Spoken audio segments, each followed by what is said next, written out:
Eu perguntei na nossa comunidade do WhatsApp qual o ativo que vocês queriam que eu analisasse e o ativo dentre os que eu coloquei que ganhou foi o Itaú. Então, de fato, a gente está hoje aqui para fazer essa análise. Mas primeiro a gente tem que pensar, será que o Itaú é um bom banco de fato? Será que vale a pena a gente ser sócio do Itaú? Será que você devia estar comprando o Itub 3 ou Itub 4? Ou se você tem, você deveria estar vendendo? Ou você deveria esperar uma hora melhor para comprar esse ativo? É exatamente isso que a gente vai destrinchar aqui nesse vídeo. Eu vou analisar o Itaú com vocês. A gente vai seguir 4 passos, eu vou fazer o valuation dele e a gente vai determinar junto se esse ativo está de fato barato, caro, se vale a pena a gente comprar, esperar e quais são as projeções futuras para esse banco dentro da Bolsa de Valores. Então, para analisar esse ativo, a gente vai seguir os 4 passos, como eu comentei, e o primeiro desses passos é o overview do negócio, tá? A gente vai fazer um overview geral do negócio para a gente ver se vale a pena investir, pensando nele somente como negócio antes de analisar múltiplos. Indo para o segundo passo, a gente vai fazer um checklist do setor de atuação do banco, para a gente entender se vale a pena investir nesse setor ou não.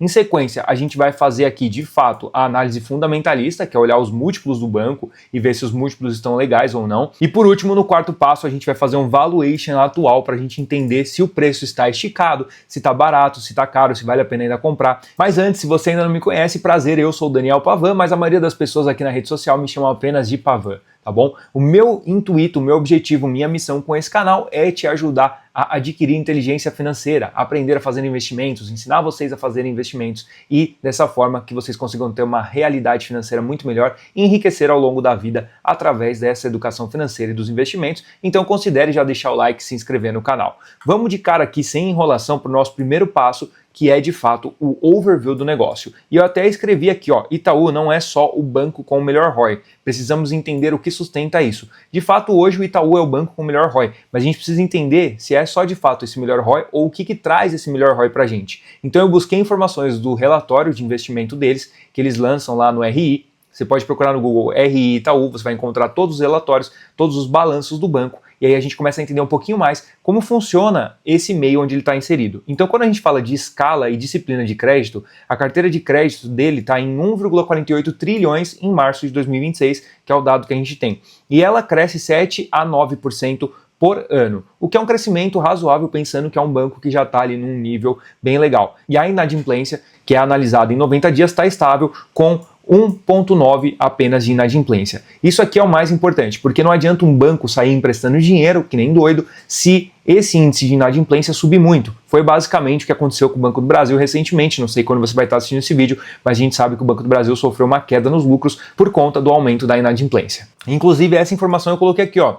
Mesmo com o mercado de crédito mostrando sinais de pressão em outros bancos, que é o caso até do Banco do Brasil, isso é o que separa o Itaú dos concorrentes, crescer sem deteriorar a carteira. De fato, crescer sem deteriorar a carteira é justamente isso que eu falei, conseguir emprestar, gerar crédito, que é o que mais traz retorno para um banco, de uma forma saudável, onde ele de fato vai receber os empréstimos que ele fez e ganhar assim com os juros. Em sequência, eu analisei o índice de eficiência do Itaú. E hoje ele está em 38,8, o dado consolidado lá dos nossos relatórios. Vendo que o Brasil está em 36,9, está muito próximo disso. E a gente vê que esse índice de eficiência ele está caindo, fazendo com que o banco ganhe escala sem inflar o custo. E isso é raro entre os demais bancos. Inclusive, eu coloquei aqui o que é esse índice, para quem não entende, tá? Então, esse índice ele mostra quanto o banco gasta para gerar cada R$1 de receita. Isso é o índice de eficiência, qual que é a eficiência do negócio. E o índice de eficiência, ele basicamente é as despesas não decorrentes dos juros, dividido pelas receitas operacionais. Essa aqui é a conta que a gente faz, mas você não precisa entender isso agora, tá?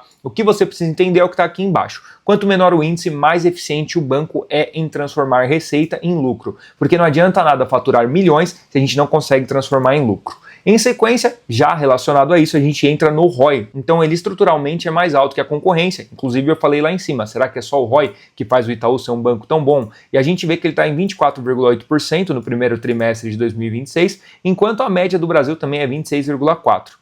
O Santander, por exemplo, está rodando com 16% no mesmo trimestre, então mostra que ele está muito superior ao Banco Santander. Essa distância aqui que a gente vê do Itaú para o Santander não é simplesmente um ciclo ali do trimestre, algo que aconteceu eventual, tá? É uma vantagem operacional persistente que envolve, nesse caso, gestão, tecnologia proprietária, que é a tecnologia própria do Itaú, e mix de produtos. Ele está mais à frente do Santander e de outros bancos nesses quesitos. Então, em sequência, a gente pensa, pô, legal, o banco está interessante, mas será que de fato as pessoas que gerenciam ele são pessoas interessantes para tomar conta conta do banco, onde a gente vai se tornar sócio, colocar o nosso dinheiro, e para isso a gente tem que analisar o controlador. E eu trouxe aqui que é a família Sutbol Vilela, que eles controlam via o Itaúsa, vocês sabem, tem muita gente que compra Itaúsa, que é a holding do Itaú, e a gente vê aqui que o histórico de decisão é conservador e sem histórico de expropriação de minoritário, ou seja, de sócios minoritários. Então, a gente pode confiar aqui, de fato, no controlador do Itaú, por enquanto está tudo tranquilo. Em sequência, a gente vê que o guidance de 2026 foi reafirmado, mostrando o crescimento de crédito de 5,5% a 9,5%, margem financeira de 5 a 9%, sem sinal de deterioração projetada, tá? Isso aqui também mostra que o banco está crescendo de forma saudável, sem fazer aquelas deteriorações que a gente comentou anteriormente. E o ponto de atenção estrutural do setor bancário é a negociação de spread e a regulamentação sensível à taxa Selic. Então a gente sabe que hoje o Itaú está nesse momento porque ele empresta dinheiro baseado na taxa Selic. Se essa taxa Selic cair, pode ser que esses múltiplos mudem. Então a gente tem que pensar nisso no futuro. Até escrevi as mudanças regulatórias, exemplo, teto dos juros, que é a taxa de juros nossa, o Pix, Open Finance corroendo margem do varejo e o ciclo de crédito podem mudar todos os indicadores e o resultado do banco nos próximos anos. Então eu coloquei até aqui para vocês, ó, esse setor não é um setor imune como, por exemplo, é o de saneamento básico, mas dentre todos os bancos, ele é o mais previsível. Por isso que é interessante a gente pensar no Itaú para se tornar sócio dele hoje ou no futuro próximo. Pensando nisso, a gente vai para o nosso passo 2, que é o checklist do setor de atuação. Isso daqui eu faço, é bem básico, mas é para a gente exemplificar, inclusive para você que está aí começar a aprender melhor a fazer análise desse tipo de ativo, de você entender se é de fato um bom setor de investimento ou não. E para isso eu faço 4 perguntas básicas para consolidar se é bom ou ruim o setor. Esse mesmo formato de análise, se a gente for fazer análise, se vocês gostarem, deixarem o like, se inscreverem, se der bastante visualização, os próximos vídeos eu também vou trazer análises de outros ativos que você querem e pedem lá dentro da nossa comunidade. Então se você ainda não está dentro da nossa comunidade, entra porque é de graça a nossa comunidade do WhatsApp. Você vai entrar aqui no link da descrição ou no primeiro link fixado, vai ter danielpavan.com.br/links. Lá dentro tem alguns links para métodos meus, links para os livros que eu recomendo e o quarto link é de fato a nossa comunidade gratuita. Você clica e entra na comunidade. E a gente vai continuar usando sempre esse modelo aqui de análise. E se você gostar, é interessante que você esteja lá para pedir o seu ativo. E é por isso que, mesmo sabendo que o Itaú corresponde a um setor bancário que é um setor perene, eu tenho que fazer essas perguntas aqui, que de fato é um checklist que a gente vai seguir o resto da vida aqui no canal. Então a gente tem que se perguntar, ele está no setor perene? Sim, né? O setor bancário é historicamente aceito como um setor perene, a gente sabe disso. Em seguida, o controlador é confiável? Sim, eu já falei aqui em cima da família que controla através do Itaúsa e que tem um histórico bom, então é confiável. Em sequência, eu gosto de olhar principalmente para quem tem estratégia de dividendos, se a empresa paga dividendos recorrentes. E a gente sabe que sim, o Itaú ele faz de forma consistente pagamento de dividendos há muitos anos, então ele passa nesse quesito também. E por último, eu gosto de olhar se essa ação de fato, se essa empresa de fato tem um dividend yield maior ou igual a 6, considerando o preço atual no último ano. E olhando aqui, eu até puxei os dados já e coloquei pra gente, o atual dividend yield do Itaú é 7,6% a 8,4% nos últimos 12 meses, então ele passa nesse critério. O que você tem que pensar? Se você não considera parte da sua estratégia os dividendos, você pode ignorar essas 2 últimas perguntas, combinado? E aí, o resultado do funil que a gente acabou de fazer aqui é que ele está aprovado, até estava errado aqui, ó, ele está aprovado sem nenhum critério eliminatório reprovando ele, beleza? Então, diferente do que a gente já viu no BBAS3, que eu comentei um pouco mais, o ROI em compressão, ou seja, um ROI bem menor, e um payout cortado para 30%. Por quê? Porque o payout é o que determina se essa empresa vai distribuir dividendos ou não. Qualquer empresa da Bolsa de Valores. E o Itaú tem um payout ali de 74% em média, a gente vai olhar isso lá dentro do Status Invest, que eu já deixei preparado aqui para vocês, que é agora a parte 3, que a gente vai analisar a análise fundamentalista de fato, mas o que a gente tem que entender é que o Banco do Brasil, com esse corte ali dos lucros dele e também o corte do retorno sobre o patrimônio, sobre o investimento, o ROI, a gente vê que também teve um corte do payout, ou seja, a distribuição de dividendos diminuiu. O que foi histórico, tá? Foi a primeira vez em muitos anos que isso aconteceu. E aqui a gente tem o oposto. Coloquei aqui para vocês. A gente tem um ROI subindo. Isso significa que conforme a empresa for rentabilizando melhor, for crescendo mais e mantendo um payout saudável, sem sinal de corte, a distribuição de dividendos vai continuar constante e pode até aumentar no futuro. E agora a gente vai para o terceiro passo, que é a análise fundamentalista. Então a gente vai ver a saúde do banco através dos múltiplos dela. Basicamente, para quem não sabe, a análise fundamentalista é quando a gente abre Status Invest, Investidor 10 ou qualquer outro site de análise,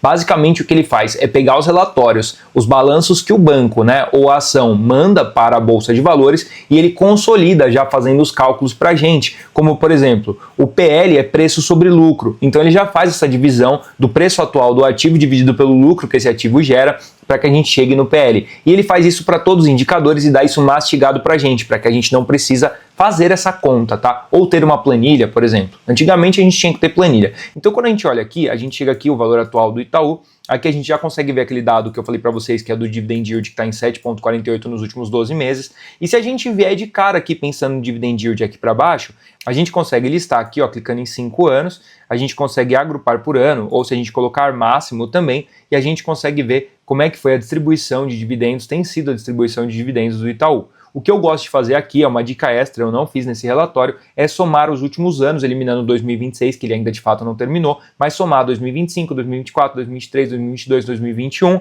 Nesse caso aqui eu até eliminaria 2025, que teve um dividendo muito alto, e colocaria 2020 até 2024, consolidando 5 anos, somaria isso e dividiria para ver qual que é a média de fato que o Itaú paga de dividendos, pensando numa média saudável, combinado? Outra coisa que é importante, que eu já comentei ali em cima, é a gente olhar aqui embaixo o payout, e a gente vê que a média está em 59,23. A gente vê que ele teve um maior valor de 120%, que foi em 2024, em 2025 ele baixou para 98%, mas a média está saudável, está em 60%. É importante a gente sempre pensar num payout que seja entre 40% e no máximo 80%, dessa forma é saudável. Por que 100% não é saudável? Porque imagina que tudo que a empresa ganha, ela está distribuindo. Como uma empresa que pensa em crescimento, é interessante ter esse caixa para fazer operações para que ele continue crescendo. E a gente entrando aqui já na nossa parte de análise, a gente já viu o dividend yield, a gente vai de cara para o PL. E o PL dessa empresa está em 10,25. Eu sei que a gente pode pesquisar aqui, ó, no Oceans 14, tá? O PL histórico,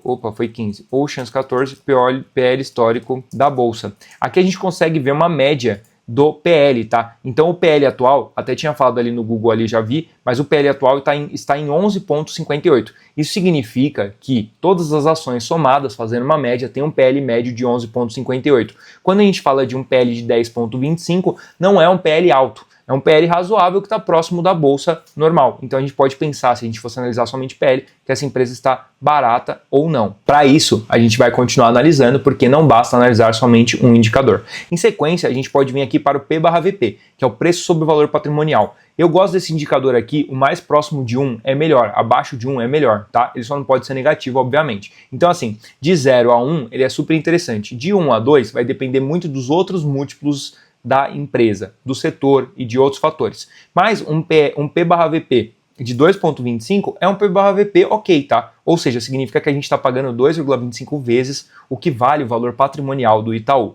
E aí de cara, a gente pode olhar o lucro por ação, que está em 4,17, o que é interessante, e vir aqui nos indicadores de eficiência de fato, que são indicadores de margem bruta, que é interessante a gente olhar, mas principal a margem líquida. Aqui entra aquele caso de não adianta eu faturar muito se esse dinheiro, depois de eu faturar tanto, não fica no meu bolso. E a gente vê aqui que 11,83% fica no bolso do Itaú, o que é muito interessante. Outro fato que eu gosto de olhar muito aqui é o ROI, que eu já comentei aqui com vocês, e está de fato em 21,93, o que faz o Itaú ser um banco interessante. Outra coisa, ele não tem nenhuma dívida, então a dívida líquida pelo EBITDA, a dívida líquida pelo EBIT, a dívida líquida pelo PL, ela é nula, porque se a gente descer um pouco a página, a gente vai ver que de fato o Itaú ele não tem nenhuma dívida bruta e ele tem disponibilidade de caixa de 22 trilhões. Então ele não tem dívida, por isso se torna um banco ainda mais interessante. Uma empresa com dívida, ela pode estar usando esse dinheiro para se alavancar, mas pode ser que isso dá certo, pode ser que isso não dá certo. E por final, eu gosto de analisar aqui tanto o crescimento de receita quanto o crescimento de lucro.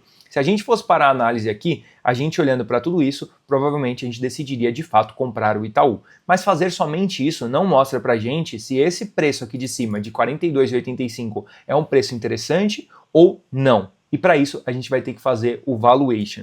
Antes de fazer o valuation, eu puxei mais dois indicadores do relatório, que foi a inadimplência de 90 dias, já comentei com você, 1,9%, que é interessantíssimo, e também o índice de eficiência, que a gente também já comentou lá em cima, mas eu coloquei aqui só para a gente exemplificar. E agora a gente vai para o nosso passo 4, que é fazer o valuation. E através do valuation, ver de fato quanto vale hoje o Itaú, se ele está num preço justo, se está barato, se está caro, e também imaginar quanto esse ativo, quanto o Itaú vai valer daqui a alguns anos, pensando que, mesmo que hoje talvez esteja caro, ainda esteja mais barato do que a gente acha que vai valer daqui 10 anos. E se a gente pensar para um longo prazo, pode ser que seja interessante a gente adquirir Itaú agora. E aqui eu já deixei bem claro o que 99% das pessoas fazem, o que é uma loucura. 99% dos que se dizem investidores compram um ativo na loucura. Às vezes eles não analisam nem essa parte anterior, que são os múltiplos. Quem dirá fazer um valuation, que é uma conta extremamente complicada. De fato, eu não vou fazer a conta aqui com vocês, porque aqui na gravação, óbvio que esse vídeo vai ser editado, mas a gente já está em 22 minutos. Então imagina se eu fosse fazer uma conta complexa aqui de valuation, puxando vários dados, vários valores e fazendo contas matemáticas, a gente ficaria muito tempo aqui. Então se vocês quiserem um dia, eu posso destinar um vídeo específico para ensinar para vocês a fazer o valuation. E o que eu quero dizer com isso de que 99% dos investidores investem na loucura? É exatamente isso que eu deixei aqui, ó. Você, quando vai fazer um investimento, de fato faz alguma conta pensando em quanto o ativo estará valendo daqui a alguns anos? Ou você não pensa nisso? Se você não pensa nisso, você pode estar perdendo dinheiro ou comprando ativos errados ou contando com a sorte. A gente tem que entender se ele vai continuar dando lucro, a gente tem que entender se vai ter receita crescente, a gente tem que entender se o retorno sobre o investimento ou sobre o patrimônio líquido vai ser crescente, e para resolver isso, a gente faz o valuation da empresa. E o valuation de qualquer companhia, ele tenta responder o que eu escrevi aqui embaixo. Quanto vale hoje todo o lucro que o Itaú vai gerar para o acionista dele daqui para frente? Então a gente tem que pensar quanto que o Itaú vai continuar gerando de riqueza e quanto essa geração de riqueza vale hoje. Porque a gente sabe que o dinheiro lá na frente não vale o mesmo do que vale hoje. Então R$100 hoje vale mais do que R$100 daqui 10 anos, por exemplo, muito por conta da inflação. Então quando eu fiz a conta para o caso do Itaú, eu analisei primeiro quanto que o banco lucra e quanto ele precisa guardar para crescer. Então a gente, se for pegar o Itaú aqui, ele quer crescer a carteira de crédito 8% ao ano, ele precisa retirar uma parte do lucro para sustentar esse crescimento. Isso é natural de qualquer empresa. E depois a gente viu o que sobra depois de guardar essa parte é o que vai virar de fato dividendo, é o que vai virar de fato caixa, e aí a gente tem que analisar isso. Em sequência, deixa eu dar um espaço aqui. Em sequência, eu rodei 3 cenários para ele. Um cenário pessimista, um cenário base, que é o cenário que seria o valor justo, e um cenário otimista. Porque ninguém sabe o futuro com certeza. Acabei de falar lá em cima, a gente não tem como prever o futuro, mas a gente pode pegar, igual eu fiz aqui, 3 cenários. Um pessimista, um otimista e um base. Beleza? E aí a gente vê que cada cenário varia a rentabilidade. É basicamente isso que troca ali na nossa conta. Eu faço um cenário pessimista onde o ROI da empresa vai cair, um cenário base onde o ROI vai se manter no mesmo nível que ele está hoje, e um cenário otimista onde esse ROI aumenta com o passar do tempo. Chegando nisso, a gente projeta aqui, eu fiz uma projeção de 5 anos. E após fazer a projeção, eu comecei a assumir que dali para frente, a partir daqueles 5 anos, o banco ele vai amadurecer um pouco mais, porque o Itaú já é um banco maduro, mas de fato não vai ter um crescimento tão grande conforme vai passando o tempo. Como eu não quis fazer uma escadinha de todos os anos, ano a ano aumentando isso, eu peguei ali e fiz uma média. Então eu pensei que depois de 5 anos ele vai crescer num ritmo mais lento e estável. Então eu considerei isso na hora de fazer a conta. Em sequência, no nosso quarto passo do valuation, eu acabei já comentando um pouco sobre isso, mas o que eu fiz foi trazer todos os valores para o presente. E isso é o quê? Trouxe tudo de valor a hoje. Por que R$100 daqui 10 anos vale menos do que R$100 hoje? Por causa do tempo, está escrito aqui, inflação e do risco. Então eu descontei cada valor futuro por uma taxa, que é o custo de capital, que reflete o retorno mínimo que um investidor exigiria para topar o risco de ser sócio desse ativo dentro da Bolsa de Valores. Depois eu somei tudo e dividi pelo número de ações para a gente chegar no nosso valor de preço justo. E aí a gente chegou ali no preço justo para cada cenário. Lembrando que essa análise foi feita hoje, dia 27, foi inclusive o dia que eu postei no grupo e vocês, logo cedinho eu postei, era 6 horas da manhã, a galera começou a votar. Quando deu umas 3 da tarde eu vi que Itaú estava ganhando de disparada, então eu falei, já vou gravar o vídeo. E aí a gente tem aqui 3 valores. o valor pessimista, que é R$ 41,50, ou seja, um valor um pouco abaixo do que ele de fato está valendo hoje. A gente tem um valor base, que seria R$ 49,03. Então, pensando no valor base ali, que é um valor conservador, ainda daria para a gente estar comprando algumas ações do Itaú. Óbvio que isso daqui é a título de estudo, não é uma recomendação de compra.